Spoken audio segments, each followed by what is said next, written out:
Bom pessoal, neste último vídeo sobre modelagem e montagem da garagem usando os recursos de chapas metálicas, nós vamos ver como criar uma submontagem, criar uma peça dentro da submontagem e depois montarmos essa submontagem na montagem principal. No último vídeo foi modelado a porta e a porta ficou assim aparentemente posicionada na garagem.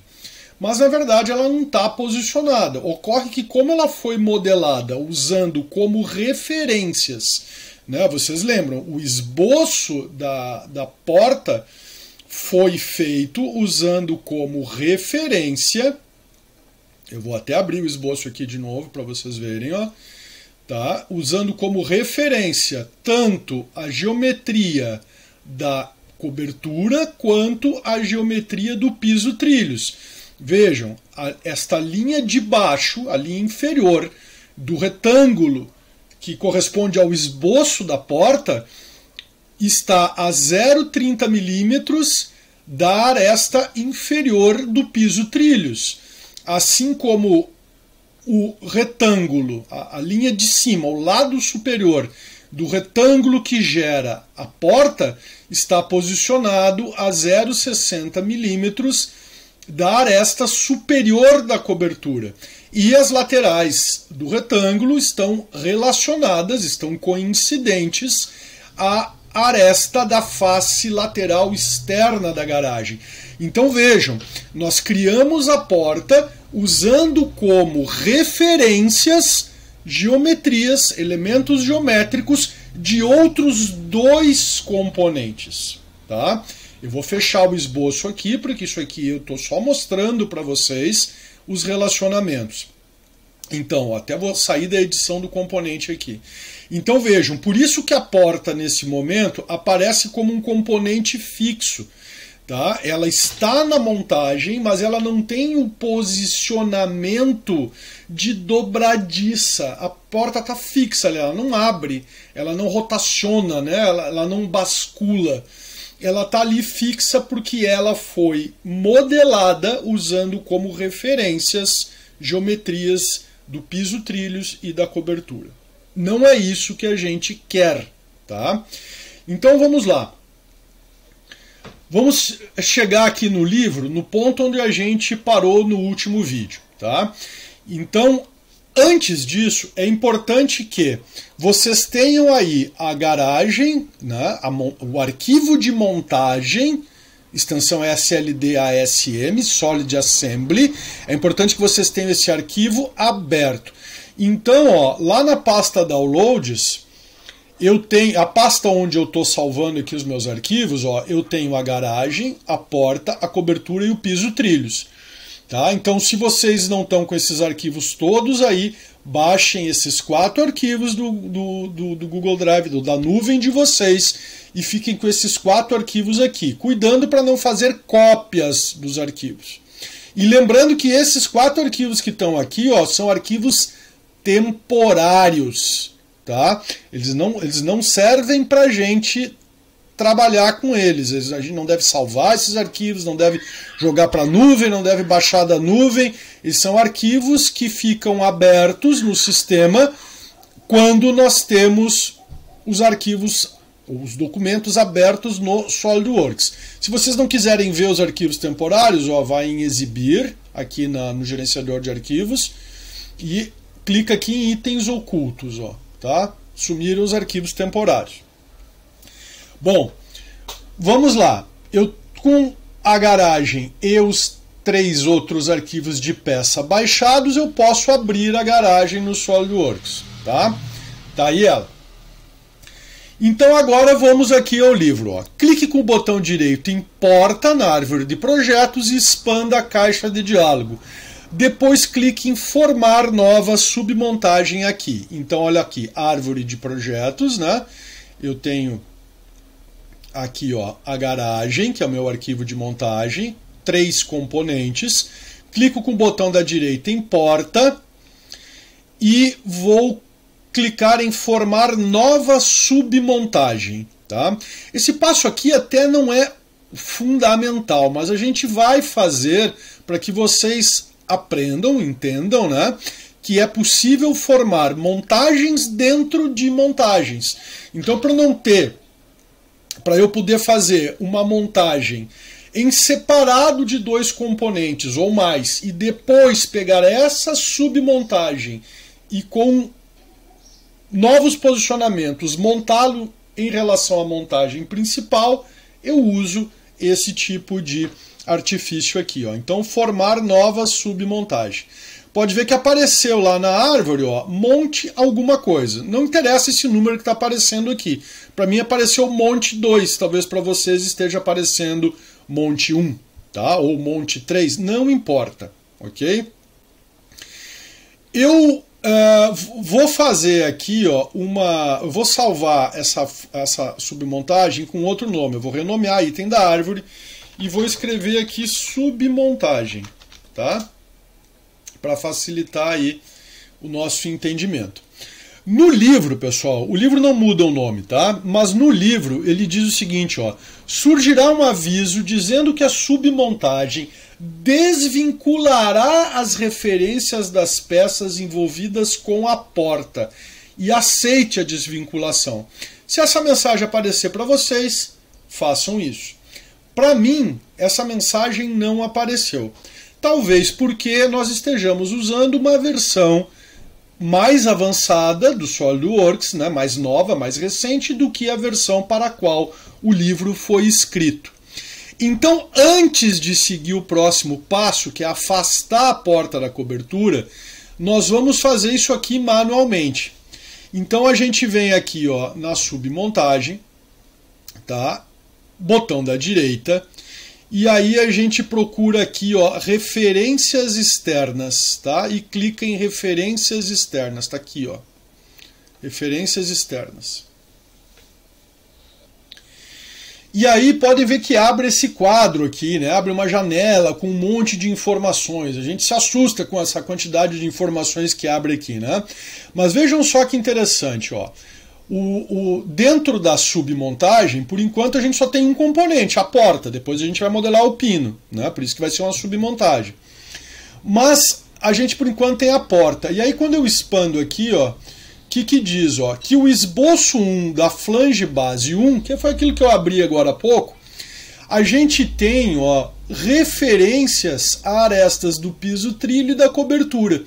Então, justamente essas referências que a gente tem que quebrar, porque se a gente não fizer isso, a hora que nós afastarmos a porta da cobertura e a hora que nós criarmos o posicionamento de dobradiça, que vai bascular a porta em relação à garagem, ou à cobertura da garagem, essas referências, se não estiverem quebradas, elas vão continuar valendo.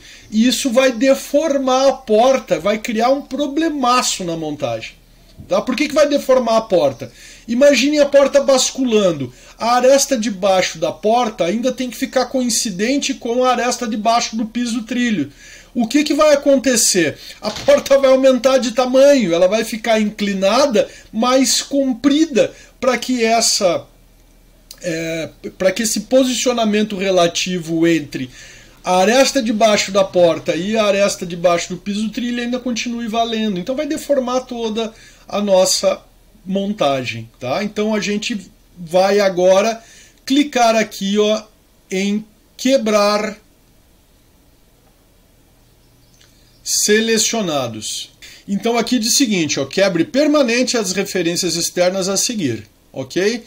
Vamos quebrar todas as referências da porta e damos o ok. E aí fecha. Certo? Então, ó, neste momento vocês podem ver que a submontagem, ó, já não está mais completamente definida, né? Ela não tem mais uma relação com a cobertura da garagem. Muito bem, pessoal. Agora a gente segue o livro. 8.4, afaste a porta da cobertura. Então afastamos aqui a porta da cobertura. A gente deixa ele ligeiramente afastado. Tá? Ó, arrastamos. Depois, na aba montagem, clique no botão posicionar. Então agora a gente vem aqui, ó, na aba montagem do Command Manager, vem em posicionar. Vejam que como eu fiquei com a porta selecionada, ele já ficou com uma face aqui selecionada, ó. Então se tiver alguma coisa selecionada aí, botão da direita excluir. E agora a gente vai em posicionamentos mecânicos, dobradiça, a gente vai agora criar esse posicionamento de dobradiça, como se fosse a dobradiça de uma porta aí, né, da casa aí de vocês ou da sala de aula do IFSC. Então, olha só, eu vou criar uma concentricidade entre um elemento, entre a bainha da porta e a bainha da cobertura, tá? Essas duas têm que ficar concêntricas, quer dizer, o mesmo centro, né? Claro, para funcionar como dobradiça. E aí eu tenho que dar agora, pessoal, outra configuração no posicionamento, que é para o SolidWorks entender onde que a porta deve ficar localizada. Tá? Então eu dou um posicionamento de coincidência entre duas faces laterais. Então, ó, aqui, ó, seleções coincidentes, esta face e esta aqui, ó. Isso vai fazer com que a porta se desloque aqui, ó, né, para a largura, ó, se deslocou para dar a largura do posicionamento, né? Então vejam, ó, a lateral da porta ficou coincidente à lateral da cobertura. E as bainhas concêntricas. Então o nosso posicionamento de dobradiça, ele vai ficar ok. Dá o ok aqui, certo? E dá o ok de novo, saímos de posicionamentos, pronto, agora a porta está posicionada. Mas a gente ainda não tem o pino, né? Então agora, ó, nós vamos criar uma nova peça em uma submontagem, conforme está ali no livro. Então vamos lá, galera. Clique com o botão de direito na submontagem. Então vamos aqui clicar na submontagem. E selecione abrir montagem. Tá? Aqui vai estar aparecendo abrir submontagem porque é o nome, né? Então, ó, abrimos a nossa submontagem. Por enquanto, na submontagem, a gente só tem a porta. A gente agora vai modelar o pino. Então, ó, na aba montagem, clique na setinha preta abaixo do botão inserir componentes e vamos criar uma nova peça. Certo? Criar uma nova peça. Aí aperta em ESC, ó, clique em ESC no teclado, porque fica tudo inativo, a gente não consegue fazer nada. Clica em ESC, beleza. E agora, aqui na árvore, ó, a gente ficou aqui com peça 1 ou peça 2, né? Ela está vazia, não tem nada ainda, a gente vai criar. Mas já vou renomear o item da árvore, vou escrever aqui pino. Tá? Pino. Muito bem. E agora aqui, ó, com pino selecionado, ó, tá selecionado aqui pino, né? A gente vai clicar em editar componente ou o botão da direita editar peça dá a mesma coisa. Vejam que agora a gente vai modelar o pino, tá aqui aparecendo em azul na árvore, né? O que nós fizermos agora, o que modelarmos agora, corresponderá a uma nova peça dentro dessa submontagem. Então agora, gente, vejam que a gente está aqui com as dobradiças, ó, da porta só, né? Que tamanho tem que ter o pino? O pino tem que ter o tamanho, né? O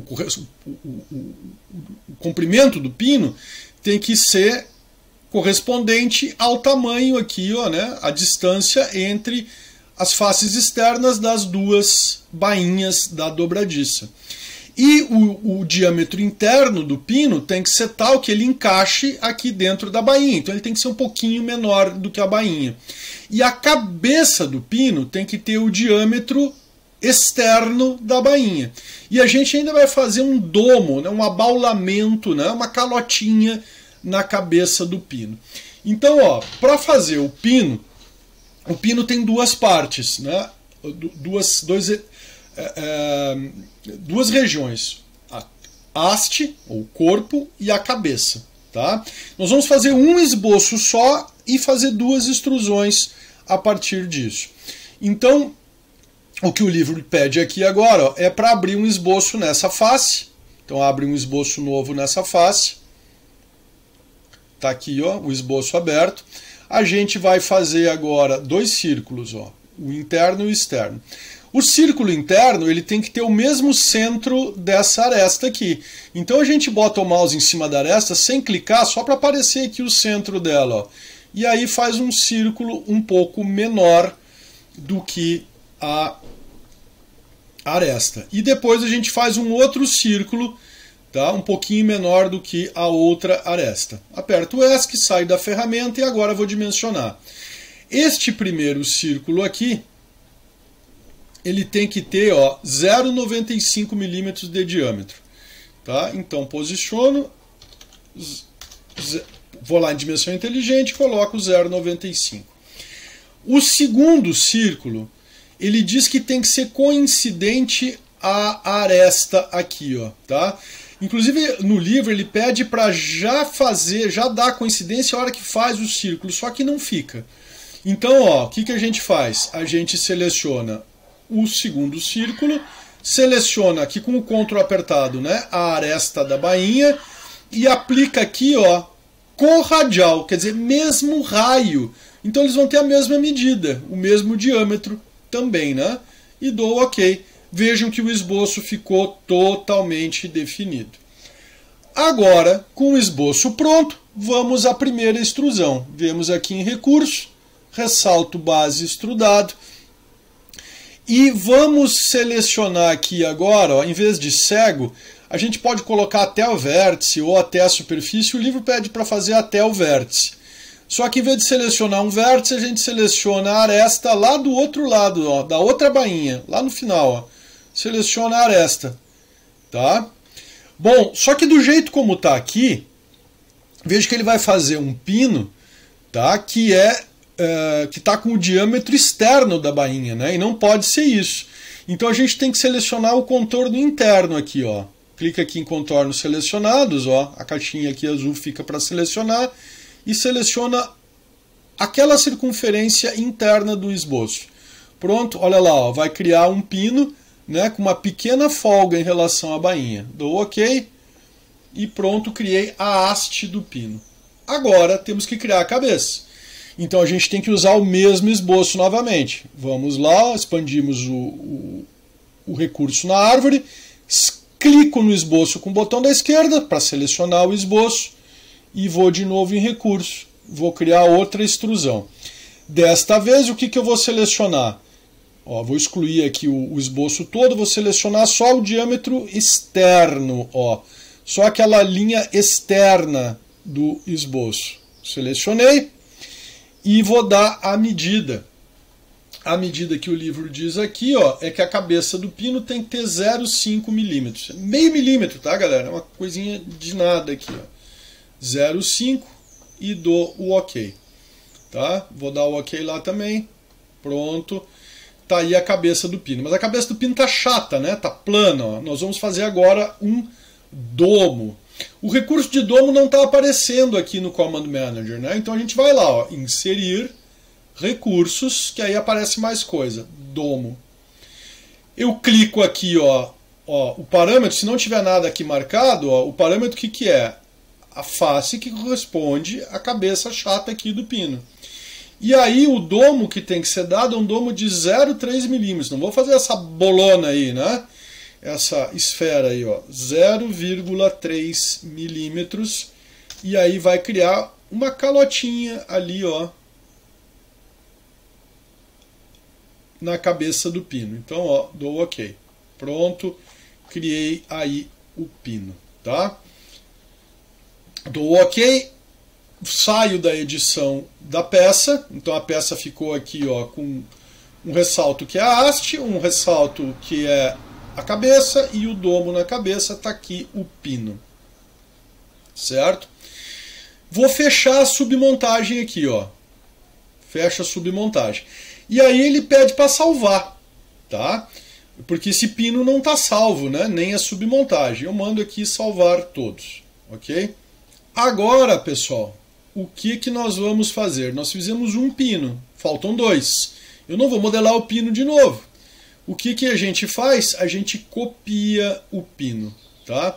Então, ó, aqui na submontagem, eu tenho um pino, né? Como é que eu copio um pino? Eu aperto Ctrl, clico com o botão da esquerda aqui, ó, na árvore e arrasto o pino para dentro da montagem, tá? Tá aí, ó. Joguei. E aí vai aparecer essa mensagem: copiar o componente virtual. Por que é componente virtual? Porque ele não foi salvo externamente, né? Pode ver que aqui na nossa pasta, ó, tem garagem, porta, cobertura, piso, mas não tem a submontagem, não tem o pino, né? Porque ele está salvo internamente apenas. Tudo ok. Então, copiar o componente virtual, ou seja, aquele que só existe internamente na montagem, para outra montagem, quebra o vínculo com o arquivo original. Porque eu estou pegando o pino que está na submontagem e estou jogando ele para a montagem. Então vai quebrar o vínculo com este arquivo aqui. Não tem problema, dá o ok. Ó, tá aqui a cópia do pino, ó. Tá? Pode ver que ela está fora da submontagem agora. Não tem problema nenhum nisso. Então agora vamos posicionar o pino. Tá? O livro ele não esclarece aqui como posiciona o pino, tá? Mas o que a gente pode imaginar? Bom, o pino e a bainha tem que ser concêntricos, né? Então vamos em posicionar. Tá? Aqui, ó, eu vou excluir a seleção de posicionamento. Vamos pegar aqui, ó, concêntrico, tá? E agora sim, concêntrico, seleciono o concêntrico, clico na face do pino, clico na face da bainha, pronto, o pino e a bainha estão concêntricos, ó, aplico o concêntrico, certo? Mas olha só, o pino anda, né? Se desloca, ele não vem para o lado nem para cima, mas ele vai para frente e para trás. O que a gente precisa fazer agora? Esta face da bainha tem que estar coincidente com esta face do pino. Olha lá, ó, coincidente, e dou OK. Tá? Saio de posicionamentos, dou OK, o pino está colocado. Agora o que a gente pode fazer é repetir esse passo. Faço outra cópia do pino e posiciono aqui. Mas o livro diz, ó, que dá para fazer isso de uma maneira ainda mais simples. Então, ó, a gente vem aqui no pino que já foi copiado, botão da direita, copiar com posicionamentos, está aqui, ó, copiar com posicionamentos, tá? Aí vai aparecer aqui, ó, qual é o componente que eu quero copiar? A cópia do pino, beleza, que é essa aqui, né? Esse é o pino que a gente modelou, aqui está a cópia do pino. Aí eu clico aqui nessa setinha, ó, avançar. Aí vem posicionamentos. O primeiro posicionamento é concêntrico. Embora eu queira que uma cópia desse pino encaixe nessa bainha, todas as bainhas são concêntricas entre si. Então aqui eu só preciso apertar no repetir. O segundo posicionamento eu não repito, porque agora eu quero que a cabeça do pino copiado seja coincidente com essa face aqui da bainha, ó. Então eu vou selecionar essa face. Olha lá, ó. Já veio a cópia. Já dou OK, tá? Aqui, ó, ele disse assim, ó, deu OK para colocar outro componente, tá? Não quero colocar outro componente, então aperto aqui no X. Certo? Então, olha aí, galera. Tá lá o terceiro pino, ele vai aparecer agora aqui na montagem, ó. Eu tenho na montagem a cobertura, o piso, trilhos, a submontagem. Tá? A submontagem tem a porta e um pino. E eu tenho agora aqui, ó, mais dois pinos, né? Duas cópias. Por que está aparecendo o símbolo de menos aqui? Que a montagem está subdefinida? É porque o pino ainda está ali com um movimento de rotação, né? A gente pode até bloquear esse movimento de rotação aqui no posicionamento, né? Eu posso editar aqui o concêntrico. E faço aqui, ó, bloquear rotação. Faço a mesma coisa aqui no outro. Não é obrigatório isso aqui, tá? Não tem problema. Mas só para vocês verem. Ó, bloquear a rotação. Saio de posicionamentos. Vocês podem ver que agora eu vou ter esses dois pinos, né? Não vão girar mais aqui. Bom, galera, salvamos agora, tá? Ó, aperto lá em salvar, salvo todos. E agora aparece essa mensagem: essa montagem contém componentes virtuais que precisam ser salvos, né? O pino e a submontagem. Não vamos salvá-los externamente, vamos deixar aí internamente dentro da montagem, do OK. Bom, olha só agora o movimento que a gente tem. Tá aí, ó, a nossa montagem feita, né? A garagem concluída, ó, o piso trilho sai, a porta bascula. Vejam só que essa basculação da porta, ó, a porta gira livremente, né? Porque a gente não definimos, né, o ângulo para rotação da porta no posicionamento de dobradiça. Então, se vocês querem deixar isso certinho, a gente pode editar o posicionamento. Ó, vamos deixar a porta aqui encostada. Então a gente vem aqui em posicionamentos, ó, e a gente tem aqui a articulação, né? Então a gente edita o recurso. E clica aqui, ó, em especificar os limites do ângulo. Daí a gente seleciona as duas faces que vão corresponder aqui à dobradiça, né? Ó, a dobradiça aberta, totalmente aberta. Eu seleciono a face superior da cobertura e a face superior, ou a face externa aqui, né, da porta. Ó, selecionei as duas, tá? Aqui a gente coloca, ó, o ângulo em que a montagem vai... Em que esse posicionamento vai ser padrão, né? Ó, 90 graus, a porta fechada, né? 0 graus, a porta totalmente aberta. Ó. Então, ó, 0 graus de ângulo entre essas duas faces, né? Elas vão estar, ó, 0 graus aqui entre elas, ou 90 graus correspondente à porta fechada. Tá? Que é a nossa situação de partida, né? Então pode ver que agora as duas faces estão fazendo 90. E o máximo que elas vão fazer de ângulo aqui, ó, vai ser 0. Então, ó, 90 e 0. Tá? 90 o máximo, 0 o mínimo, na verdade. Dou OK e dou o OK. Pronto, agora a gente tem, ó, a porta abrindo só até esse limite aqui. Ó. Ok? Então agora a porta não gira mais livremente. Salvo de novo. Reconstruo sempre que ele pedir para reconstruir e está feito, modelada e montada a nossa garagem.